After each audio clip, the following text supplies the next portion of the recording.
Ready. Play.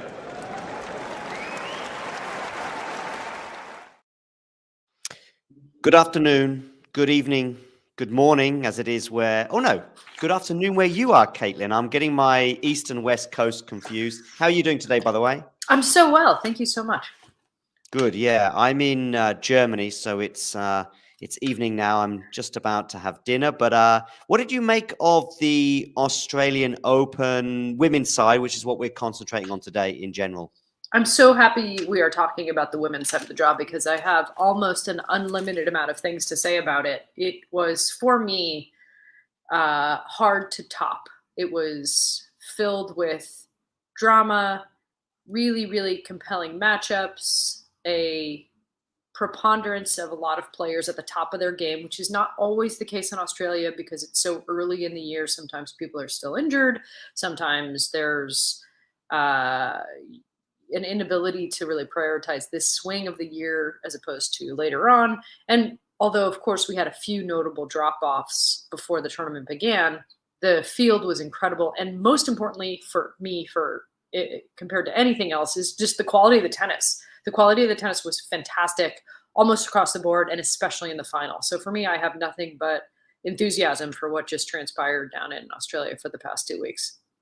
And Caitlin as well, I think when you have a good tournament, a nicely balanced tournament, and so many possible winners, if you like, it's always good to have a good final, right? Absolutely. And I think sometimes we have, especially in women's tennis, seen a, sort of lopsided final. I mean, I'm particularly thinking about how hard somebody like maybe, Vera Zvonareva played to get to a final and then just to blank pretty much against Serena Williams, or some of those Maria Sharapova finals where she was so compelling when she would win, especially the French Open kind of later on in her career, but her matchup with Serena just wasn't really compelling. We even had, for me, my probably favorite player of the last 20 years, Justine Henin, won some incredible matches, but some of the finals that she contended weren't exactly the most competitive. So anytime you have a true sort of draw where every match is sort of a test for a player to get through, and both finalists in this case had to go through some really, really gnarly draws to get to the final. Sometimes your best tennis can be behind you, or an injury or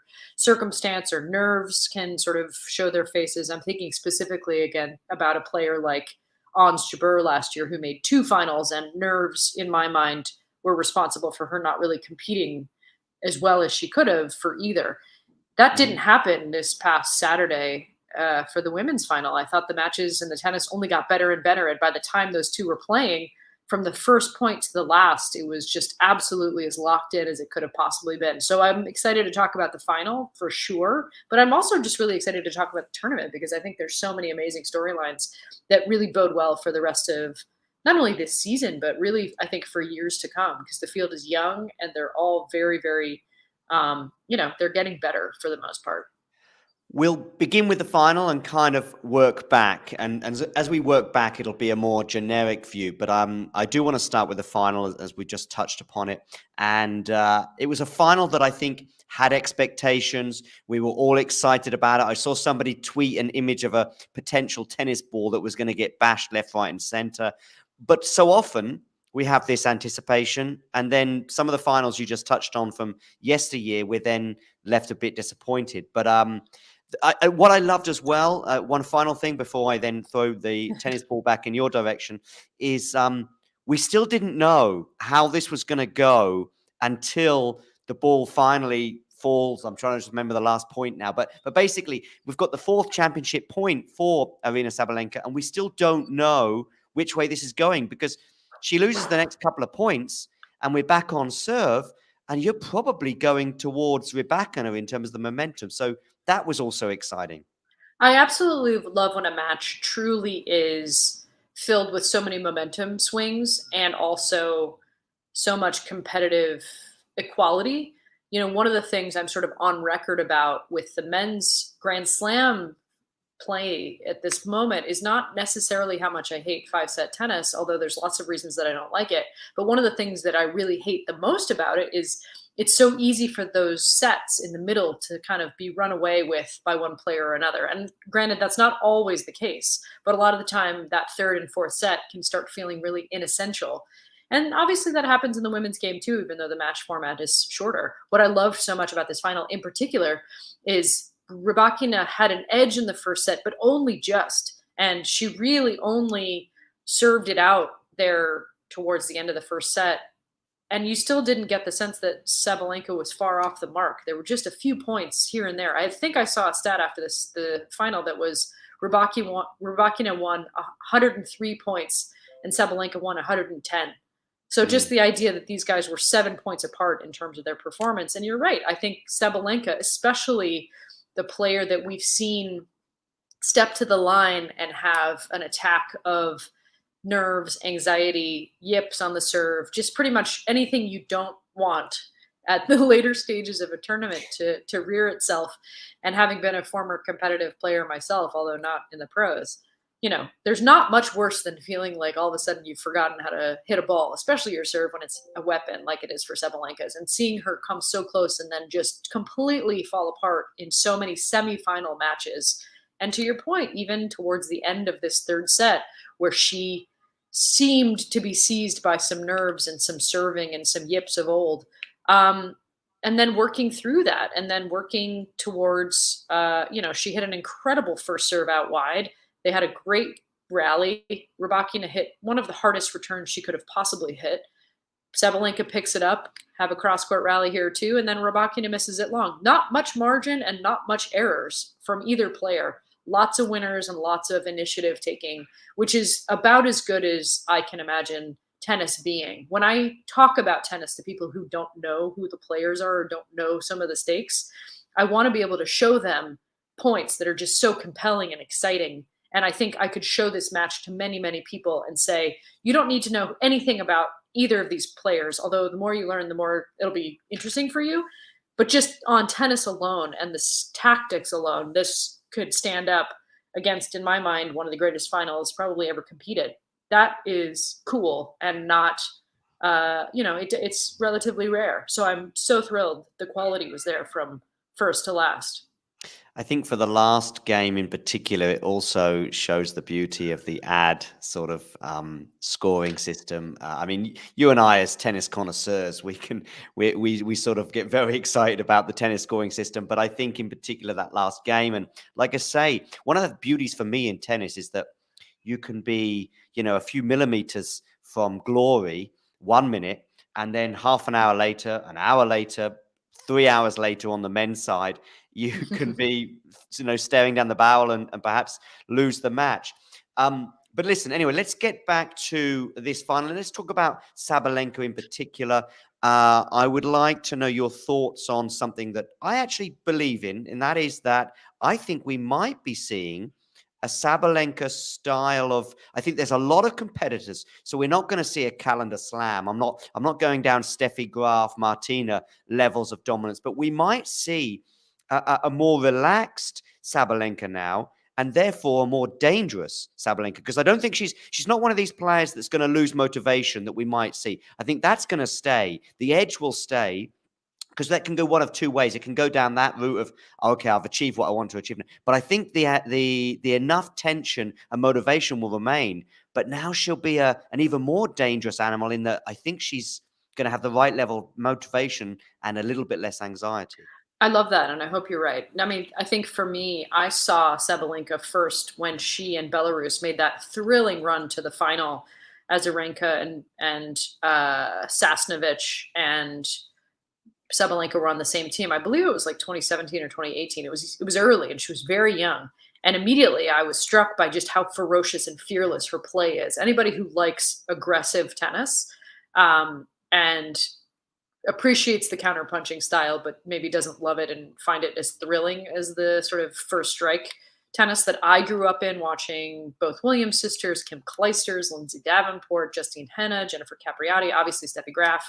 There's a real amazing sort of boldness that you have to play that way. And I think where she exploded onto the scene and I believe won 7 titles in a year. I mean, she just had an incredible, whatever it was, 2018, 2019, and played, to me, the match of the tournament against Naomi Osaka. I think it was in 2018, the year that Naomi Osaka ended up winning against Serena Williams. They had a real battle, and Naomi won it. I think it was 6-4 in the third. And I remember watching that match and thinking, whoever wins this match is going to win the tournament. This was the highest level. It was the most competitive.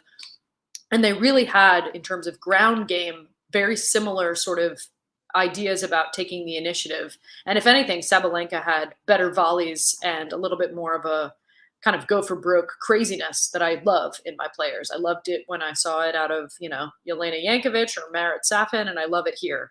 For me, her barrier to getting this first slam was really just having the confidence, I think, to play unrelentingly in the toughest of moments. And I think not only did she work her way through the yips mentally, especially on the serve, which is so hard to do.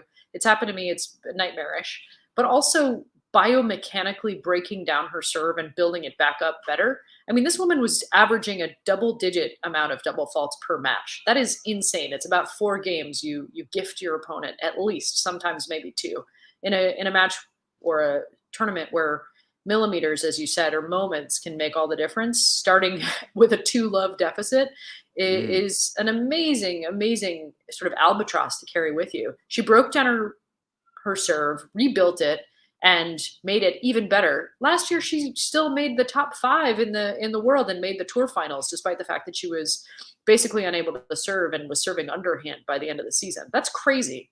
Now, a year later, I think both released from this sort of mental anguish and also having, I think, blown past a real obstacle, not only in winning the slam, but just getting to the final. To me, the most amazing moment was watching her win that semifinal against Magda Linette, a match that she had all the pressure. Magda Linette had no expectations and could play really well. Sabalenka won the first set in a tight tiebreak. And then this is exactly where she would have started to go on a real mental safari in years past and didn't do it. And if anything, kept her foot on the gas and increased the amount of velocity she was going to play with, the amount of boldness she was going to play with. And you saw her run away with that second set. And as I watched her pump her fist after that match point, her shoulders relaxed and she looked like, okay, I've done it. I've gotten to the final. And I was so happy that after the first point of this final, where she served a double fault, went back to the line, laughed at herself, and then served an ace, I was like, okay, she's really worked through some things. And tennis is so fun, especially with a player like Sabalenka, who just shows you exactly what she's thinking at all times, contrasting beautifully with Elena Rybakina, who could not be more stoic. So the two of them, real fire and ice. And you see exactly what the stakes are as they play across their faces and bodies. And, I think for that reason, I think you're right. She might be uncaged now and ready to really go on a tear. We've had a kind of, to my mind, exciting in terms of variety, but ultimately in terms of champions, not that exciting of a field. It's really tough to get that excited about Iga Swiatek, as good as her game is, as tough as her mentality is. Same, I would say for me with Ash Barty. Incredible slice, great variety. Love when a volleyer who's won a lot of doubles makes a great singles run. I like that complete game. But in terms of the personality, the fire, the excitement, it's a little bit missing, especially when they play each other. Contrast one of those players with a Sabalenka. An Iga Swiatek, Aryna Sabalenka match is one that I would pop popcorn for literally every time. So my hope is this is a real precursor for what's to come, which is now that she's pushed past this barrier, she's free to do even more damage, which should be terrifying for the rest of the field. And it's going to be really fun for us to watch. The first game, I'm glad you mentioned that, because I think I said something at the time of, this is so on brand Sabalenka. we had a double fault, an ace, and I think a winner for the first 3 points. And I think she was leading 30-15. And that's the point when I said, this is so on brand. We had a tearing the ball for the win on the third point in particular. I want to come back to something you just touched on, Caitlin. You said it happened to you as somebody who had this anxious moment when it comes to serving. And I guess for those people tuning in that are casual fans, if you like, or have an interest in the sport, but maybe quite don't understand what we're talking about, is this anxiety and this difficulty in this moment regarding the serve, is it because there's like 4 or 5 quite unorthodox, complicated actions going on. And the final one, of course, is arguably about precision. And is it because it's like a 30-second thought process in terms of the moment you receive the ball to the moment you strike it? It's it's like hitting a penalty in soccer terms, if you like, 100 times in a match. I think that's everything you just said is a great comparison. I think you have too much time to think about it. I think doubts can creep into your head. And if you're having a rally and maybe, one of your strokes has begun to break down, maybe you get tired, maybe your legs aren't there, there's still ways to kind of dig yourself out of it. And also you're reacting in the moment, which you've practiced hopefully enough times that you don't have time to think and for doubts to creep in. When you're stepping up to the line to serve, and you can't tell if you're going to miss the ball by 10 feet or that it's going to go into the top of the net, or you're going to maybe hit a great serve. There's nothing quite that I've experienced in sports that has felt as unsettling as that is. And I'm somebody who, despite my relatively short height, had a pretty big serve as a weapon, and not being able to rely on it when I wanted to at times it shook the rest of my game to a very, very deep, sort of deeply anxious place. And I think it's really, really hard to, sort of not think of the negative if you've had that experience where you've had a couple double faults, maybe you've had a couple high pressure situations, and all of a sudden it's in your mind like, oh God, don't double fault. It's really hard to think, okay, I know I have to toss and go up after it and use my legs and try to reach and extend, all the things that you want to try to reprogram yourself into thinking about can be, as much as you want to do that, it can be really, really hard to put into practice.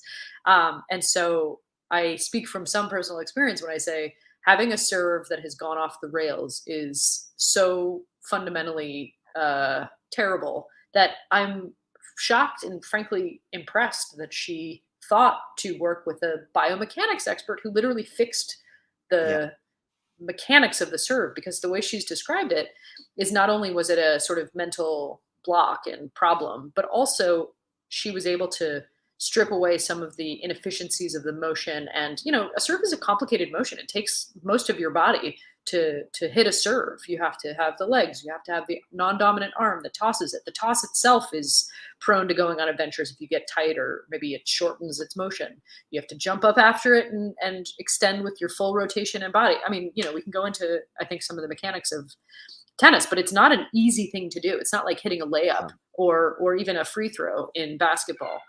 It's probably much more akin to a penalty, and it's also coming at a time when it's important that you do it well. So again, I'm sort of baffled that she thought, and impressed that she rebuilt it, and also she managed, like I said, to have a really good year last year, despite the fact that her serve didn't do her any favors. And so I have to think all of those things combined, she really was at the depths and did the work to kind of climb back up, which is why I think for me, watching her play this Australian Open fortnight, really since the beginning of the year, where I don't think has lost a match.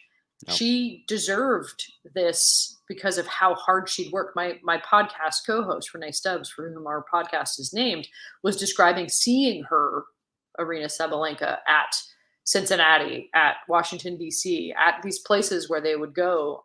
She was coaching Sam Stosur for part of last year and Serena Williams for the notably for the U.S. Open. Seeing Aryna Sabalenka working with her coaches on micro movements on a far court with a hopper of balls over and over and over, fixing the serve. That's the kind of stuff that's not glamorous. It's not fun. It's not posing for TikToks or doing any sort of like fun extracurriculars or getting tons of money from a sponsor. It's like hard, laborious, unsexy work, and I think that's adds for me to what is so amazing about what she's accomplished. And it's been really fun to watch. I think that explains a lot of her joy at winning, because of how much she kind of went through it in the last year and a half. And just one final thing, because I think we're going to move on to Rybakina now, but one final thing I'll pick up on in regards to some of the things you've just said. The serve itself as well. And what did I want to say?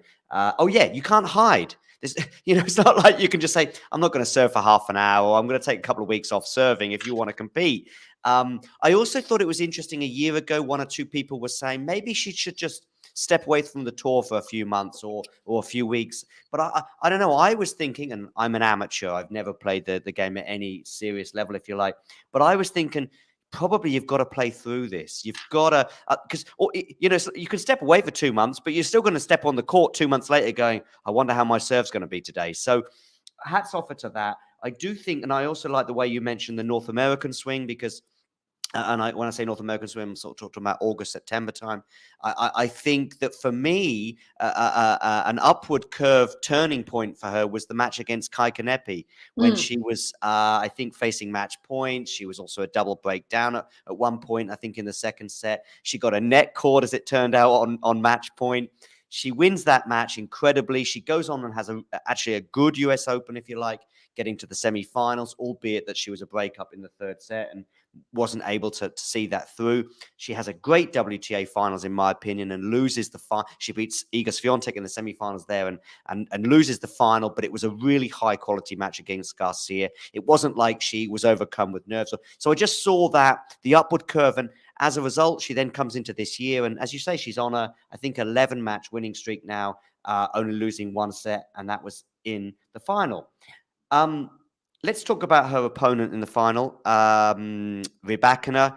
What do we think about her? Where is she in the landscape of 2023 women's tennis? I hope a big part of it. I am really excited when a player, especially who plays with a style that sort of, is risk-taking and interesting and a good mix for the sort of existing field, kind of comes onto the scene and then can back it up. So in my mind, Elena Rybakina, who's I think been a little bit of a dark horse in the women's tour, only because she's a little young.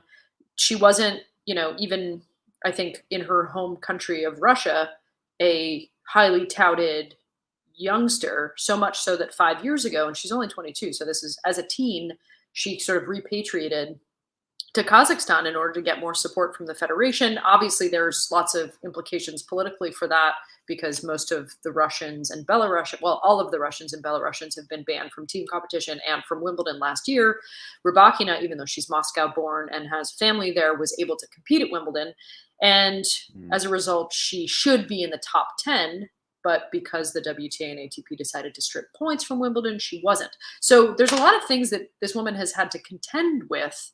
And without sort of getting into the politics of it, what's interesting to me is that she's still flown under the radar. I mean, she was the, a slam winning champion who was relegated to outer courts, unlike Elena Ostapenko, unlike Iga Swiatek, unlike a few of the other players who had a better billing when court assignments at the Australian Open were being given out. Elena Rybakina was sort of relegated to the outer courts, which means smaller crowds, which means usually less sort of advantageous scheduling.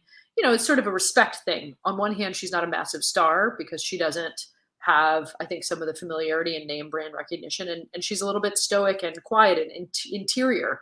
Her tennis is anything but that, on the other hand. Her take back, her power, her serve, her cleanliness of motion is about as good as you can get. It's how you would teach it. I love Aryna Sabalenka's game. It's fun. It's filled with flair. She moves around the court. She's won a double slam with Elise Mertens, but it's a little bit extraneous. It's extra, which is what she's like. That's great. Rybakina is about as ruthless and efficient as you can possibly get. And what that means for people who don't play competitively is that when pressure situations arise, when you're getting tired, when you've maybe had a couple matches in a row that have been really, really like real barn burners, and you're in a third set late in a tournament, the tendency for your stroke to kind of break down and abandon you and become a liability is higher if you don't have very good technique. That is not the case with Elena Rybakina. She is about as efficient as she can get. And I would love to see her forehand become a little bit technically better, but that's such a small quibble, because for me, winning Wimbledon, doing it so authoritatively, although you could make a very good case that Ons Jabeur donated about a set and a half of that Wimbledon final to her, she took it in terms of balls to the wall tennis. And it's really nice to see her back up a slam win with a really, really solid run here. And again, she didn't lose this final. Aryna Sabalenka just won it. And the fact that she had to go through three former slam champions in Iga Swiatek, Elena Ostapenko, who has been playing incredibly well and likes the hard and very fast surface in Melbourne, as well as Victoria Azarenka, who a couple points go differently, and that's an all Belarusian final with Aryna Sabalenka. Like, to me, the path that she took, both of them had pretty rough draws in terms of having to really play A-plus tennis from the moment the tournament started. Rybakina had a bit of a harder draw, and she played match after match impeccably well without blinking, without making mistakes. And when she got to the final, listen, she contended every single one of those points and lost to a slightly bolder hitter. Not much to change about that performance. Both of those women played so well, which is why that final was so epically good. Yeah, I would add to that as well that I just see Rybakina now in the coming years as being one of those players that is much better than solid, but there's a controlled aggression to her that we're gonna find. I don't know what happened to her in New York. I know she went out in the first round, I think it was there. I didn't see the match, but now looking back, that seems such an aberration compared to obviously winning Wimbledon, getting the final here, and seeing. I saw her match against Daniel Collins about 10 days ago, and that was a sort of an eye opener for me. In that, okay, Iga's gonna have to bring her A game if she's gonna compete with her or beat her anyway. And it wasn't a surprise for me to see her beat Iga as a result of that Daniel Collins performance. And she's kind of and again, I hope this doesn't sound patronizing, but she's kind of just when Sabalenka is absolutely on it, probably Sabalenka wins. When Sabalenka is a few percent short, Rybakina wins. And I think that's going to be her going forward. She's probably going to pick up a couple more slams, but I probably would say they're most likely to come at Wimbledon, partly because of the style of game that she has. And I just think that you're going to have to bring your A-plus game to beat her. And if you do that, great. But otherwise, she's going to pick up a couple more slams. And I think she's just going to be a constant threat on the hard courts and the grass throughout this coming years. I think you're totally right. And I think when you think about a couple of things that you just said that are really interesting, which is, I think it's exciting to see a player who's so good, so young, and who has some gains to make. I think there's a little bit she can do on her forehand to improve. And I also think she can and should, especially because those fast courts, especially on grass, are going to favor her big game off the ground. She can get better at volleying. She can get better at coming into the net. It's not bad by any stretch of the imagination, but Sabalenka really does have the edge there as well, especially because she's won a slam at doubles and contended very, very well in the doubles game as well, which, as we all know, helps a ton with your forward movement and your ability to put away the point at the net. So for me, it's exciting when you see upside. To me, Coco Gauff is another player like that, who's getting steadily better, but still lots of ceiling to sort of continue meeting.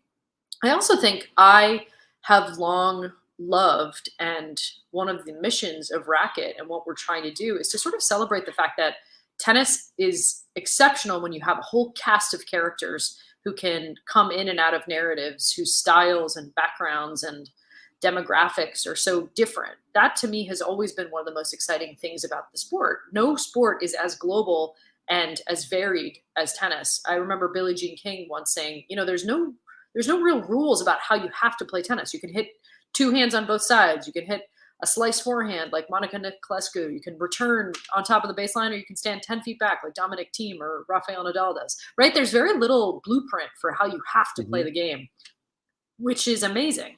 I also think we miss not having surface variety.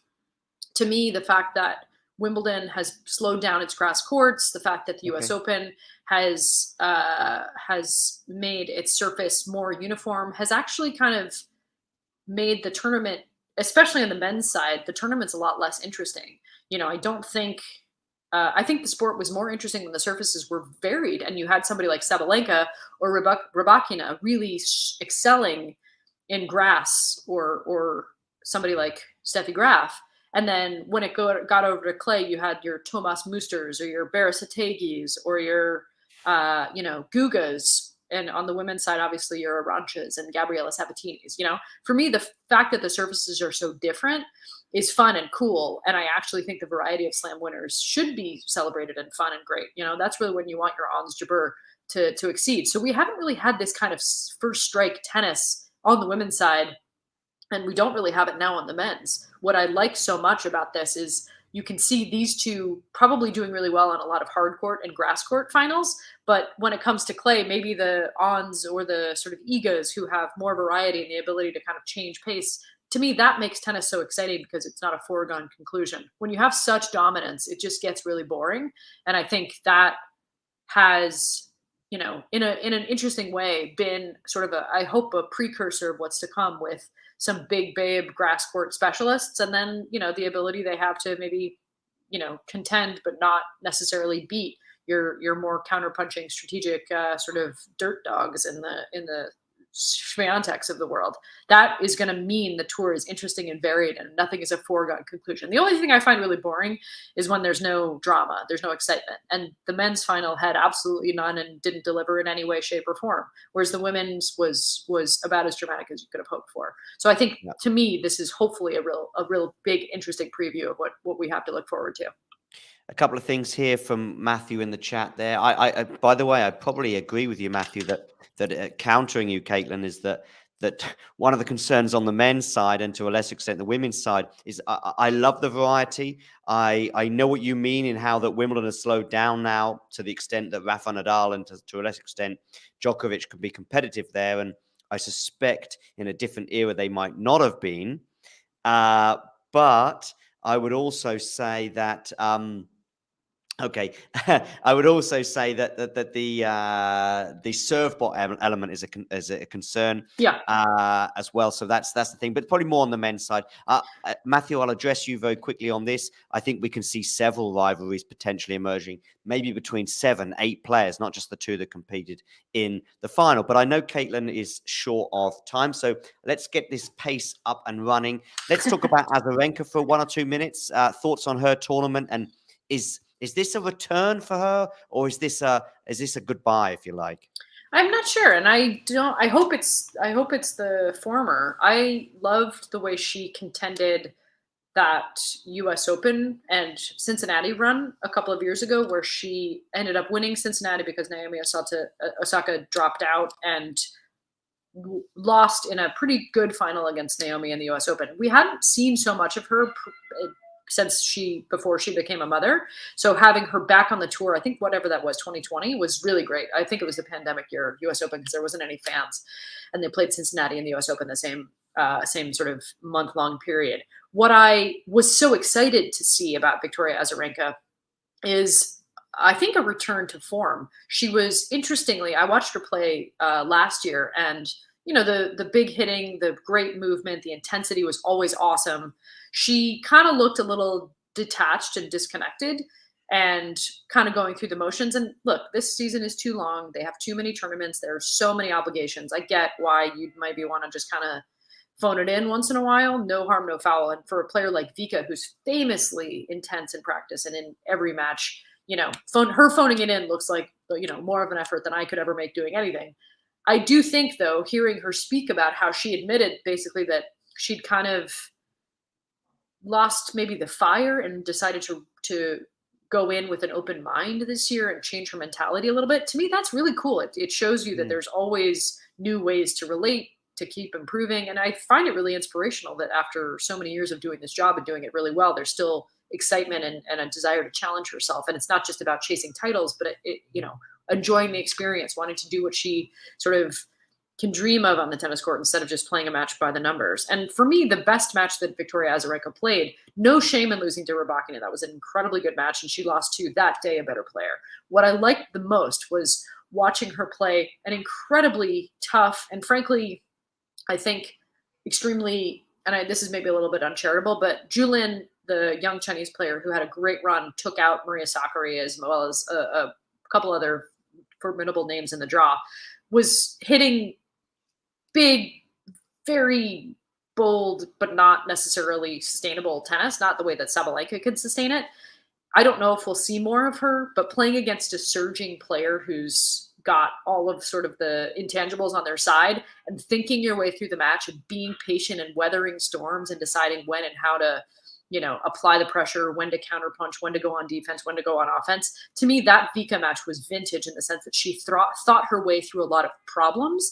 And I absolutely loved her resilience in that match in particular. And if you want to see one of the best points of the tournament, go and look up the Julin Victoria Azarenka match point where she hits a running cross-court backhand to passing shot against, again, a player who just didn't blink and is reminded me of other sort of like surging players who have one great tournament and then kind of disappear into the ether, like maybe a Melanie Oudin at that one US Open or others.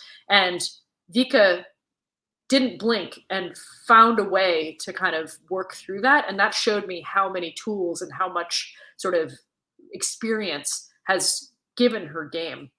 And I hope we see a ton of it, because Victoria Azarenka is, I think instrumental in making the tour better. And I want to see her, deep into tournaments all year round on every surface, because I know that that's where she really belongs.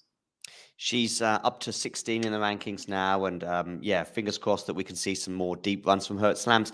I've put Pegula and Gauff in the same kind of bracket, and I'll tell you why. Not just because of their nationality, but because they're both very, very different narratives and very different stages of their career and very different angles. But they both keep getting to similar stages at slams, with the exception of Gauff's run perhaps in Roland Garros last year.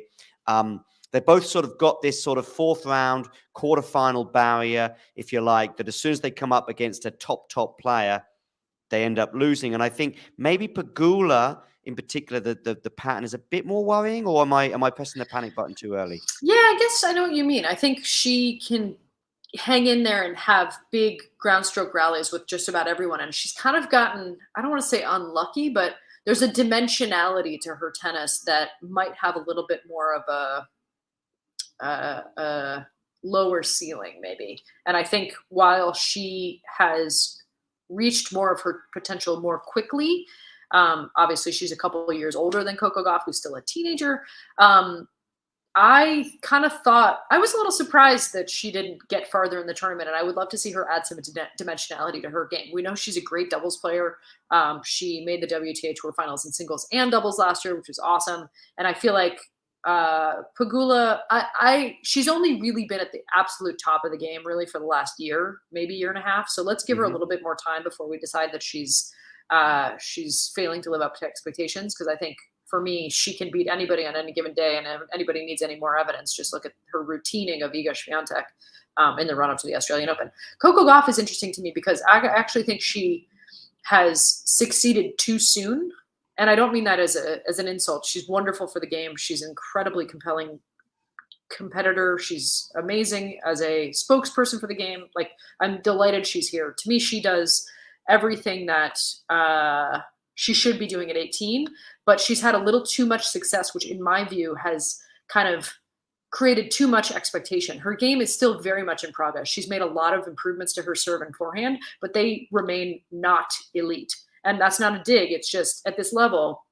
if you aren't able to play on every surface with every sort of advantage, there's still room for improvement. And Coco Gauff on her serve and forehand has a lot of way to go. The fact that she's such a good competitor and she's smart and has nerves of steel has sort of, I think, obscured the fact that her game isn't quite where it needs to be. I would love to see her work on it, just like we were talking about Sabalenka with her serve. I'd love to see her keep improving her game. I think for every reason we can expect her to do that. So it's not so much a critique as just she won't win a slam until she fixes what could go wrong in a very finite amount of circumstances, but barriers to a slam nonetheless, right? Like we saw Andy Murray improve his game just so that he could beat the other members of the Big Four, and everybody else was a significant drop off. But in order to do that and contend for slams, which he still didn't win very many of, he had to get elite so that when he faced Djokovic in the final, it wasn't a cakewalk. So I think that's where Coco can go. And I see a lot more ceiling for her, but also a lot farther to go, if that makes sense. I know we're down to the last sort of 60 or 120 seconds, Caitlin. I know you've got to get on, but I just want to touch on two players, but I think one could be super fast. In fact, I think it could be a one-word answer. Swiatek, panic button, yes or no? No, she's fine. This is not her surface to win, and we'll see her back on the clay.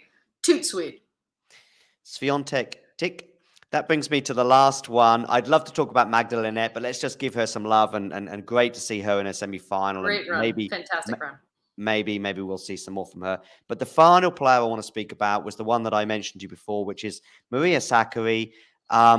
She's a player close to many people's hearts. We've loved seeing her on court in the last few years, and we saw her reaching semi-finals. We know how much this sport means to her, and the defeat to Krejcikova in Paris in particular, I know she took really hard.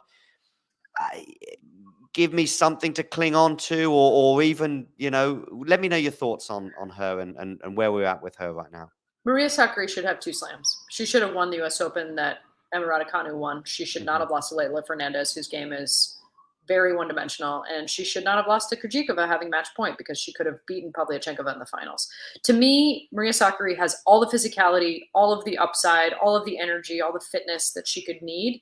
I don't think it's a situation where she's missing any game. I think she's missing a little bit between the years, and I think this is the time for a new coach. I think there's a new voice that needs to be heard in her box. I think she needs to be able to work through, as we just talked about, Sabalenka working through some nerves later in the tournament and potentially adding a new massive weapon. I mean, I hate to say it because Renee probably doesn't want this job, but I would love to see her work with Renee Stubbs, who brought an ineffable quality to, Serena's last run, and who really helped Karolina Pliskova get to that elite level a couple of years ago. I think she needs a new voice, and I think she needs to talk to somebody who's been there, who can really, I think, inspire the best out of her and not have her sort of wilt at the late stages of a tournament. Because I think those 2 matches in particular, those 2 slam performances, which should have seen her raising the trophy at the end, to me were an indication that she deserves to be there. Her game is good enough, but something needs to change, and she needs some new voices. And I think that is a very fixable problem. I'm not panicking about Maria Sakkari, but I am saying I think it's time for her to make a change. All right, I'm going to ask you one more question. And again, I think this could be a one-word answer. Is Sakkari winning a slam? I hope so. Yes. Let's say it. Let's put it out into the universe. Let's go, Maria Sakkari. I met her last summer in Athens. I went to her club. I ran into her there. She could not have been cooler, nicer, hardworking. She deserves it. I would love to see her name emblazoned on a trophy. So let's give her the benefit of the doubt. She's going to pull it together, and she's going to lift one of those trophies, which is what she deserves. Caitlin, I'm going to stay live for another few more minutes and address some of the questions in the live chat, most of which I think even I can probably pick out and answer because they're about day matches and night matches. But I just want to say a big thank you to you, Caitlin. Hopefully we'll see each other again later on this year. You got it. Thank you so much, John. By the way, just quickly, where can we find you social media-wise and Racquet Magazine, etc.? All of it is on the Racquet socials, Racquet Instagram, Racquet Twitter, and racquetmag.com. Thank you so much for having me. It's a pleasure. Thanks, Caitlin. Take care. Talk soon. Bye-bye. Okay, I will address some of the points in the live chat we made or have been made over the last sort of few minutes or over the last 40-odd minutes or so. I've got some pasta waiting for me for dinner, so I will probably only stick around for a few more minutes. Brian, by the way, great to have you on board there. Has Maria Sakkari's moment passed? Probably not, but I don't think she has the mental toughness to emerge on. And that's the question. Has her moment passed in terms of being a top 10 player, being a WTA finalist? Of course not. But I think she wants a lot more. And, a Grand Slam is what it's all about. Ghosty, nice to see you. I'm sorry about the fact that you're trapped in a art shoppe. I think that means a shopping mall, I guess, or something. Anyway, that's cool. Matthew as well. Great to see you on board. And by the way, Matthew, I think I'm with you in that I'm probably a bit more on your side. Now Caitlin's gone, I could probably say this because I'm probably a bit more on your side. I agree that the variance is great, and it's one of the things that I find beautiful about the sport.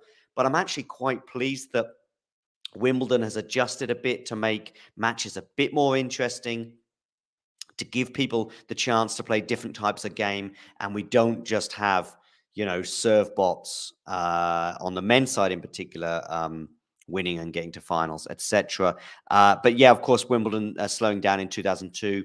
I remember I went to Wimbledon for the first time in 2003. I watched Leighton Hewitt play Karlovic in the first round, and it was my first time at Wimbledon. I ended up seeing a fairly legendary day in that I was there on centre court. I think Hewitt won the first set, but ultimately lost in 4 and was the first and maybe only time a Wimbledon winner on the men's side, at least, it's gone out in round 1 in the Open era.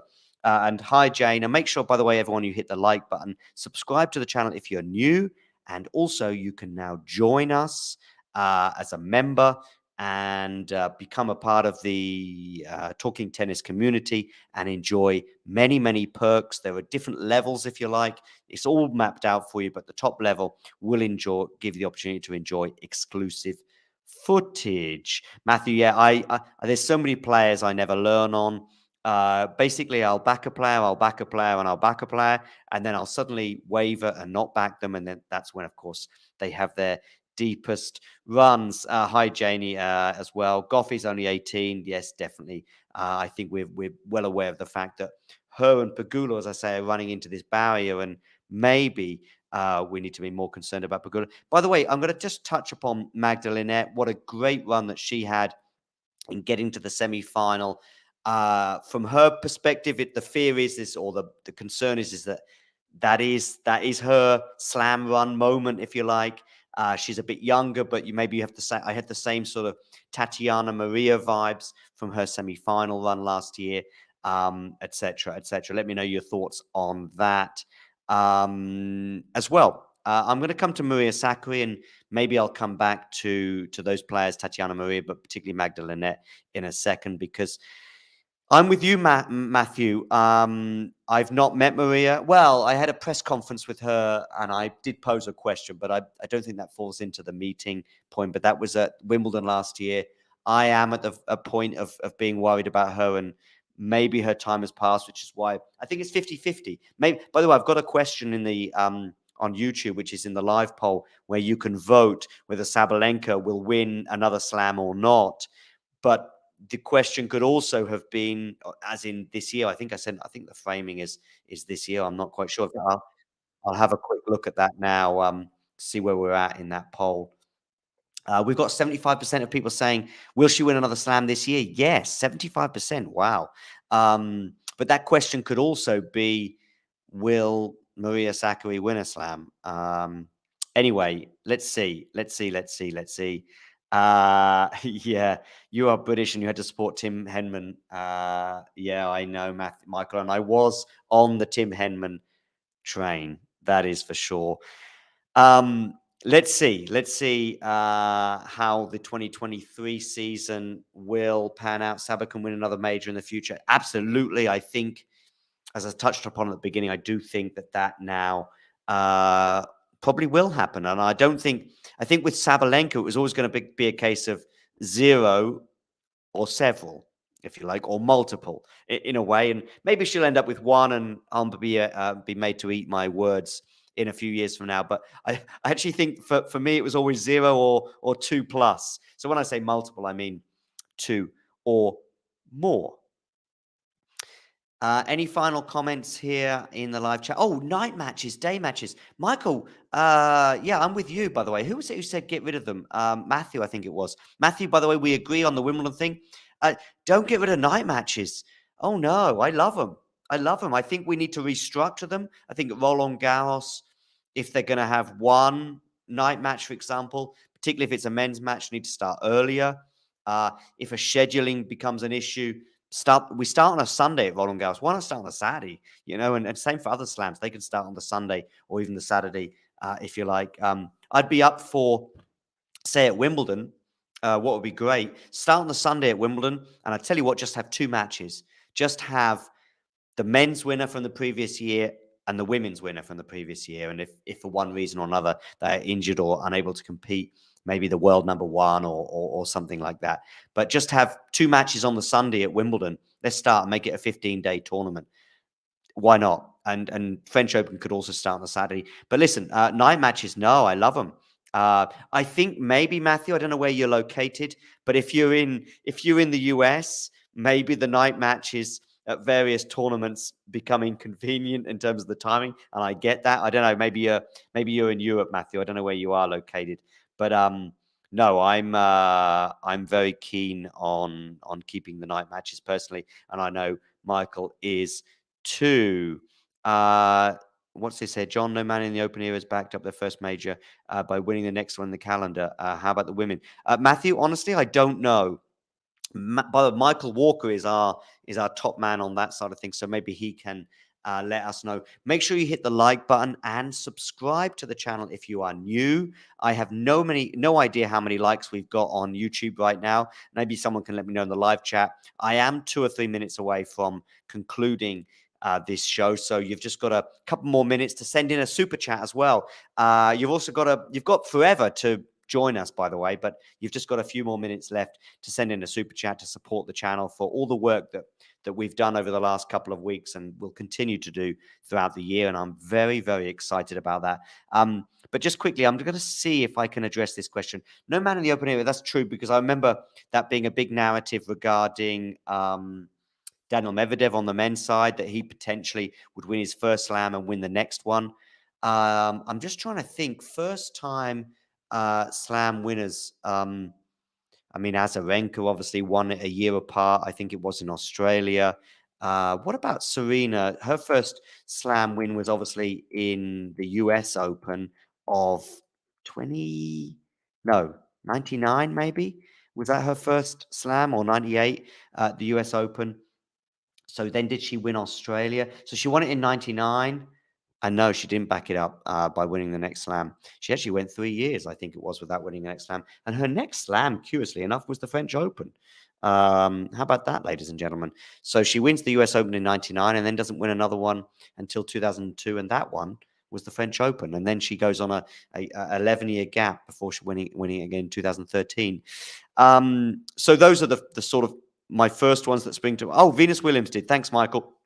That's what you're here for, Michael. That's why we love you. So you can bring in comments like that. And Michael, I want to see you at the US Open next year, or this year. Hopefully you follow my meaning there.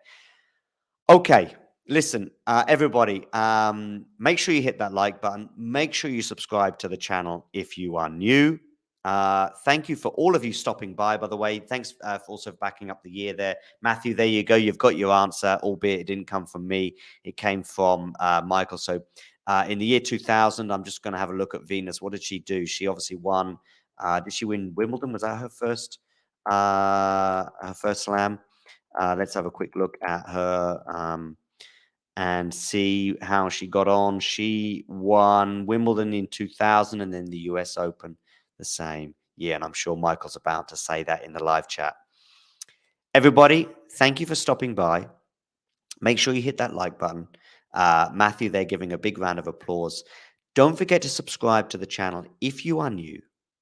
And thank you for stopping by.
If you enjoyed this video, make sure you hit that like button.